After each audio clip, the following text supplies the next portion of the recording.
কেন্দ্র করে অনেক বড় ইস্যু হতে পারে। প্রকাশ্যে গ্রামে গঞ্জেও এখন দুর্বৃত্তদের হাত থেকে রেহাই পাচ্ছে না কোনো মেয়ে।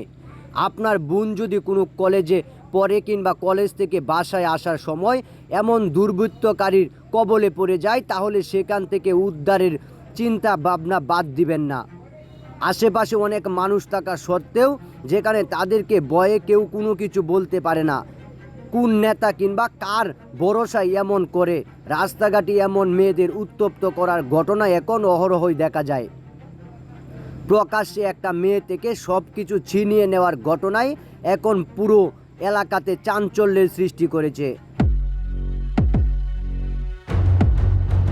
যেখানে চাপাতি কিংবা দাও নিয়ে একটা মেয়েকে ভয় দেখাচ্ছেন, কিন্তু মেয়েটাও কোনোভাবে তার কোনো কিছুই দিতে রাজি নয়।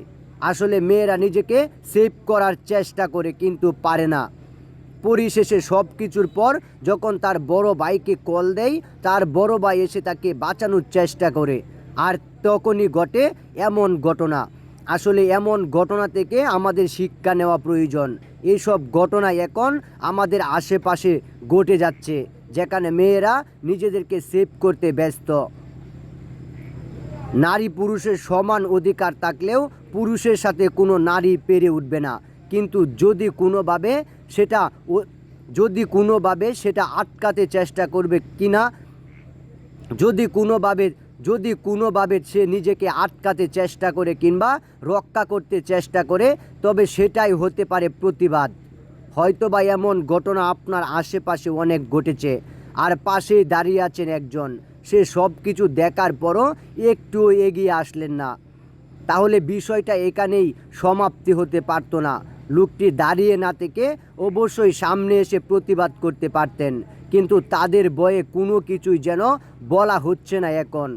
আর এমনভাবেই ঘটনা ঘটে যায়, আর ঘটনার পরে সব কিছু প্রকাশ পায়।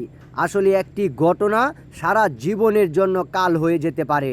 এসব সামান্য ঘটনা কিংবা চিন্তায় থেকেই অনেক বড় কিছু ঘটতে পারে। তাই আপনি যদি নিজেকে সেভ করতে পারেন, তাহলে আপনার সার্থকতা। সব সময় চেষ্টা করবেন নিজেকে সেভ করার, তাহলেই হয়তোবা আপনি ভালো থাকবেন। সব কিছু নিয়ে যখন চলেই যাচ্ছিলেন, তারপর মুহূর্তেই এলাকাবাসী তাদেরকে আটকায়। আসলে এসব ঘটনা থেকে এখন আমাদের শিক্ষা নেওয়া প্রয়োজন, আর এসব ঘটনা মোকাবেলা আপনাকে আমাকেই করতে হবে। তাহলে হয়তোবা আমরা থাকবো সেভ। আর এই ভিডিওটি সম্পূর্ণ কাল্পনিক, কোনো পরিবেশ কিংবা কোনো সমাজের সাথে মিলে গেলে কর্তৃপক্ষ কোনোভাবেই দায়ী নয়। তাই অবশ্যই সতর্কতা অবলম্বন করবেন। আপনার বোন যদি কোথাও যায়, অবশ্যই সেখানে সেফ থাকতে হবে। সেফলি কাজ করলেই আপনি হতে পারেন এসবের থেকে মুক্তি।